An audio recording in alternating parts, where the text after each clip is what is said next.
ನನ್ನ ಹಿಂದಿನ ವಿಡಿಯೋಗಳಲ್ಲಿ ನಮ್ಮ ನಟ ನಟಿಯರು ಮಿಸ್ ಮಾಡಿಕೊಂಡಂತ ಕನ್ನಡ ಸಿನಿಮಾಗಳ ಬಗ್ಗೆ ಮಾಹಿತಿ ಕೊಟ್ಟಿದ್ದೆ. ಈ ವಿಡಿಯೋದಲ್ಲಿ ಇಂಡಿಯಾ ವೈಡ್ ಸೌಂಡ್ ಮಾಡಿದ ಒಂದಷ್ಟು ಪರಭಾಷಾ ಸಿನಿಮಾಗಳನ್ನ ಮಿಸ್ ಮಾಡಿಕೊಂಡಂತ ನಟ ನಟಿಯರ ಬಗ್ಗೆ ಮಾಹಿತಿ ಕೊಡ್ತೀನಿ. ಬನ್ನಿ ಅವ್ರು ಯಾರು ಅಂತ ನೋಡೋಣ. ಈ ವಿಡಿಯೋನ ಅರುಂಧತಿ ಸಿನಿಮಾಯಿಂದ ಸ್ಟಾರ್ಟ್ ಮಾಡೋಣ.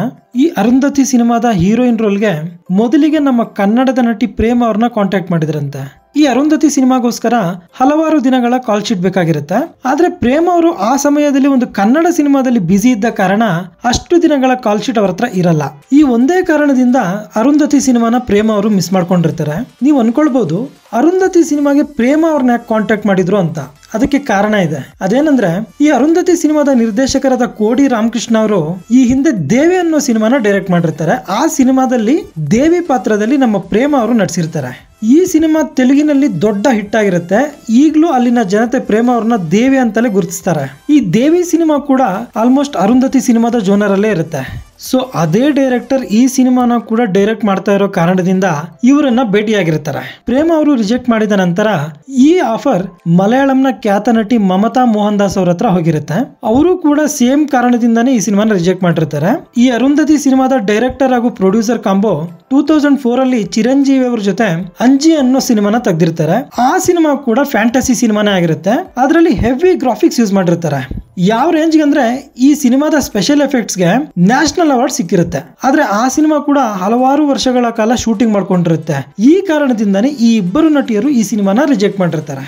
ಈ ಬಗ್ಗೆ ತೆಲುಗು ಇಂಟರ್ವ್ಯೂಗಳಲ್ಲಿ ಅರುಂಧತಿ ಸಿನಿಮಾ ಮಿಸ್ ಆಗಿದ್ದಕ್ಕೆ ನಿಮ್ಗೇನು ರಿಗ್ರೆಟ್ ಇಲ್ವಾ ಅಂತ ಕೇಳಿದಾಗ ಪ್ರೇಮ ಅವರು ಇಲ್ಲ ಅಂತಾನೆ ಹೇಳ್ಕೊಂಡಿದ್ದಾರೆ. ರೋಬೋ ಸಿನಿಮಾದ ಸೀಕ್ವೆಲ್ 2.0 ನಲ್ಲಿ ರಜನಿಕಾಂತ್ ಅವರ ರೋಲ್ಗೆ ಎಷ್ಟು ಪ್ರಾಮುಖ್ಯತೆ ಇದೆಯೋ ಅದೇ ತರ ಅಕ್ಷಯ್ ಕುಮಾರ್ ಅವರ ರೋಲ್ಗೂ ಕೂಡ ಅಷ್ಟೇ ಪ್ರಾಮುಖ್ಯತೆ ಇದೆ. ಅಕ್ಷಯ್ ಕುಮಾರ್ ಅವರು ನಟಿಸಿದಂತ ಪಕ್ಷಿರಾಜನ್ ಪಾತ್ರ ಸಿನಿಮಾದಲ್ಲಿ ಒಳ್ಳೆಯ ವಿಚಾರಗಳಿಗೋಸ್ಕರ ಹೋರಾಡುತ್ತೆ.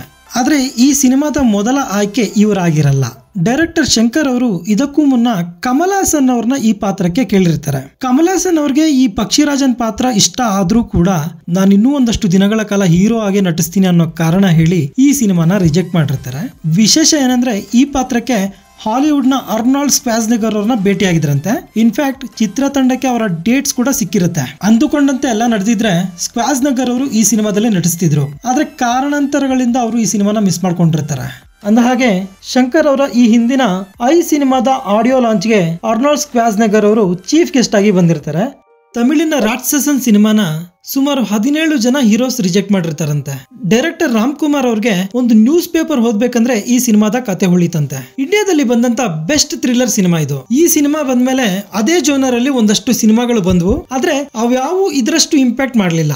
ಇನ್ನು ಈ ಸಿನಿಮಾನ 17 ಜನ ಹೀರೋಸ್ ರಿಜೆಕ್ಟ್ ಮಾಡೋದಕ್ಕೆ ಕಾರಣ ಈ ಸಿನಿಮಾದಲ್ಲಿ ಹೀರೋಗೆ ಎಷ್ಟು ಇಂಪಾರ್ಟೆನ್ಸ್ ಇದೆಯೋ ಅದೇ ತರ ವಿಲನ್ ರೋಲ್ ಅಲ್ಲಿ ಬರೋ ಕ್ರಿಸ್ಟೋಫರ್ಗೂ ಅಷ್ಟೇ ಇಂಪಾರ್ಟೆನ್ಸ್ ಇರುತ್ತೆ. ಈ ಸಿನಿಮಾದಲ್ಲಿ ಬರೋ psycho killer very skilled and cruel ಆಗಿರ್ತಾನೆ. ನಿರ್ದೇಶಕರು ಕ್ರಿಸ್ಟೋಫರ್ ಕ್ಯಾರೆಕ್ಟರ್ಗೆ ಮೇಕಪ್ ಹಾಕಿ ಅವನ ಮುಖ ಕಾಣ್ದಿರೋ ಹಾಗೆ ಮಾಡಿರ್ತಾರೆ ಸಿನಿಮಾದಲ್ಲಿ. ಆದ್ರೂ ಕೂಡ ಅವನೇ ಹೈಲೈಟ್ ಆಗಿರ್ತಾನೆ. ಈ ಸಿನಿಮಾ ನೋಡಿದ್ಮೇಲೆ ಒಂದಷ್ಟು ದಿನಗಳ ಕಾಲ ನಾನು ಅದೇ ಗುಂಗಲ್ಲಿದ್ದೆ. ಹಾಗೆ ಗಿಬ್ರಾನ್ ಅವರ ಮ್ಯೂಸಿಕ್ ಕೂಡ ಸಿನಿಮಾ ಮುಗಿದ ಮೇಲೂ ಕಾಡುತ್ತೆ. ಈ ಸಿನಿಮಾನ ರಿಜೆಕ್ಟ್ ಮಾಡಿದವರಲ್ಲಿ ತಮಿಳಿನ ವಿಕ್ರಮ್ ಅವರು ಕೂಡ ಒಬ್ರು. ಇನ್ನು ಹಲವಾರು ಪ್ರಮುಖ ಹೀರೋಗಳು ಈ ಸಿನಿಮಾನ ರಿಜೆಕ್ಟ್ ಮಾಡಿರ್ತಾರೆ. ಒಂದಷ್ಟು ಯಂಗ್ ಹೀರೋಸ್ ಕೂಡ ರಿಜೆಕ್ಟ್ ಮಾಡಿರ್ತಾರೆ.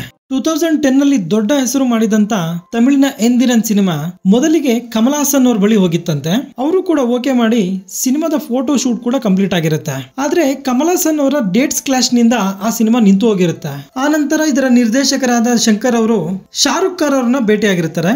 ಶಾರುಖ್ ಖಾನ್ ಹಾಗೂ ಶಂಕರ್ ಅವರ ನಡುವೆ ಕ್ರಿಯೇಟಿವ್ ಡಿಫರೆನ್ಸಸ್ ಉಂಟಾದ ಕಾರಣ ಶಾರುಖ್ ಖಾನ್ ಅವರು ಈ ಸಿನಿಮಾದಿಂದ ಹೊರಗಡೆ ಹೋಗಿರ್ತಾರೆ. 2005 ಅಲ್ಲಿ ರಿಲೀಸ್ ಆಗಿ ಸೂರ್ಯ ಅವರ ಕೆರಿಯರ್ ಅಲ್ಲಿ ಬಿಗ್ಗೆಸ್ಟ್ ಹಿಟ್ ಆದ ಸಿನಿಮಾ ಗಜನಿ. ಡೈರೆಕ್ಟರ್ ಮುರುಗದಾಸ್ ಅವರು ಈ ಸಿನಿಮಾದ ಕಥೆಯನ್ನ ಸುಮಾರು 12 ಜನ ಹೀರೋಗಳಿಗೆ ಹೇಳಿರ್ತಾರೆ. ಆದ್ರೆ ಆ 12 ಜನ ಈ ಸಿನಿಮಾನ ರಿಜೆಕ್ಟ್ ಮಾಡಿರ್ತಾರೆ. ಅದರಲ್ಲಿ ಪ್ರಮುಖರು ಮಹೇಶ್ ಬಾಬು, ಅಜಿತ್ ಕುಮಾರ್ ಹಾಗೂ ಮಾಧವನ್ ಅವರು. ಈ 3 ಜನ ಸಿನಿಮಾದ ಸ್ಕ್ರಿಪ್ಟ್ ಇಷ್ಟ ಆಗಿಲ್ಲ ಅಂತ ರಿಜೆಕ್ಟ್ ಮಾಡಿರ್ತಾರೆ. ಕಡೆಗೆ ಮುರುಗದಾಸ್ ಅವರು ಸೂರ್ಯ ಅವರ ಹತ್ರ ಈ ಸಿನಿಮಾದ ಕಥೆ ಹೇಳಿ ಸೂರ್ಯ ಅವರು ಓಕೆ ಮಾಡಿರ್ತಾರೆ. ಈ ಸಿನಿಮಾ ಸೂರ್ಯ ಅವರ ಕೆರಿಯರ್ ಅಲ್ಲಿ ಒಂದು ಡಿಫರೆಂಟ್ ಸಿನಿಮಾ ಆಗಿರುತ್ತೆ. ಇನ್ನು ಬಾಲಿವುಡ್ ಗೆ ರೀಮೇಕ್ ಆದ ಈ ಸಿನಿಮಾ ಅಲ್ಲಿ ಮೊದಲ 100 crore ಸಿನಿಮಾ ಆಗೋದರ ಜೊತೆಗೆ ಇಂಡಸ್ಟ್ರಿ ಹಿಟ್ ಕೂಡ ಆಗಿರುತ್ತೆ.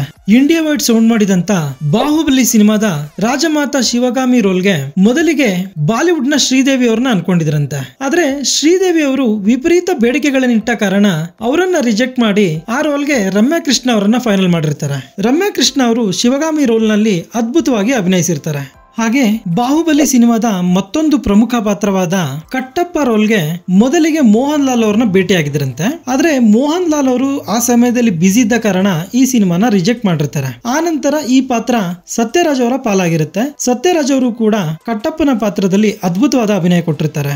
ಇಡೀ ಭಾರತ ಚಿತ್ರರಂಗವೇ ತೆಲುಗು ಚಿತ್ರರಂಗದತ್ತ ಕಣ್ಣೆತ್ತಿ ನೋಡುವಂತೆ ಮಾಡಿದ ಸಿನಿಮಾ ಮಗಧೀರ ಸಿನಿಮಾ. ಈ ಮಗಧೀರ ಸಿನಿಮಾ ತೆಲುಗಿನ ಮೊದಲ 100 crore ಸಿನಿಮಾ ಆಗಿರುತ್ತೆ. ಈ ಸಿನಿಮಾದಿಂದಾನೇ ಡೈರೆಕ್ಟರ್ ಎಸ್ ರಾಜಮೌಳಿ ಅವರು ದೊಡ್ಡ ದೊಡ್ಡ ಸಿನಿಮಾಗಳನ್ನ ಮಾಡೋ ಕನಸು ಕಂಡಿರ್ತಾರೆ.